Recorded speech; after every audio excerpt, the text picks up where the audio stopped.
Okay, y'all, I just read the second chapter of Genesis, and basically this is really interesting because it skips. Like I'm pretty sure this is meant to be symbolic, and I hope I don't say that like a billion times.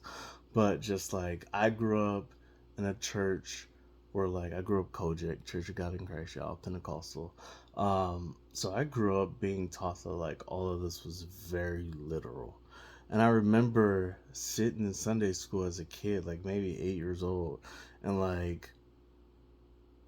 gonna get to the story pretty soon, but the story of when Cain killed Abel came up, and then like when Cain was like kicked out um of wherever he was living at, because I don't even know if they had houses yet, but like he was kicked out, and then like mind you, his parents is Adam and Eve, so like the only two people God had mentioned he created, but then Cain ran into a tribe of people, and it's just like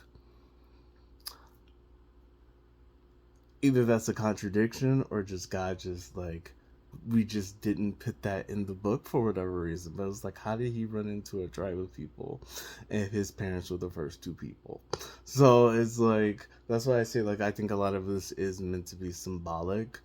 Because like I feel like out of all of these centuries that gone by, I can't be the first person that's like, that's not adding up. Like, I'm pretty sure these are meant to be symbolic, but it does like skip because it like goes from like God resting on the seventh day, um, which the idea of God resting. I was watching like, this South African man, he's like a Rastafarian, but he's very very like Afrocentric in the sense that like because Rastafarians are Afrocentric, but Rastafarianism is like a new spirituality, and like he's like very like traditional, and his name is like Thou. I can't remember his last name. It's like a long last name that starts with an H. I hope I pronounced his first name right, but he basically he talks a lot about like the Bible and like how like it's so funny that God needed to rest on the seventh day. Like that's very un-African. Like African people when they think of God, they don't think of him needing to rest. Which who says that he needed to rest? Maybe he just wanted to rest, to be fair. But anyway, he made the heavens and earth, he rested. And then like they're talking about how like every plant of the field before it was in the earth, and every herb of the field before it grew. Um,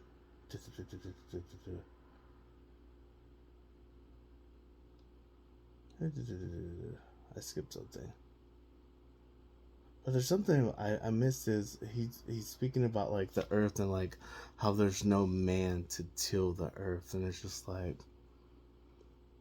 there's plenty of places on the earth where like vegetation grows abundantly without man needing to like till the soil. So it's just like this whole thing when you take it in a very literal way is amusing because it's just like what.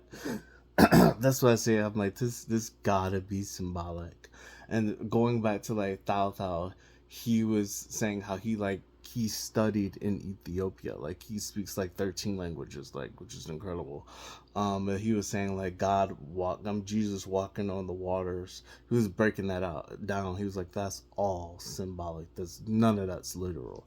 So I'm thinking all of this is like symbolic too because he talks about how he's making the earth, he's making like the Garden of Eden, he's making the rivers, talks about the Euphrates rivers. He talks about the land of Ethiopia, which I was like, oh, that's so dope because Ethiopia, like Ethiopia was more vast than what it is today. Like the country of Ethiopia today, like basically when people in the past were talking about Ethiopia, they were talking about like the black parts of Africa.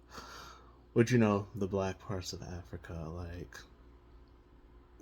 there's a lot of people who believe all of Africa was black at one point, but that's debatable.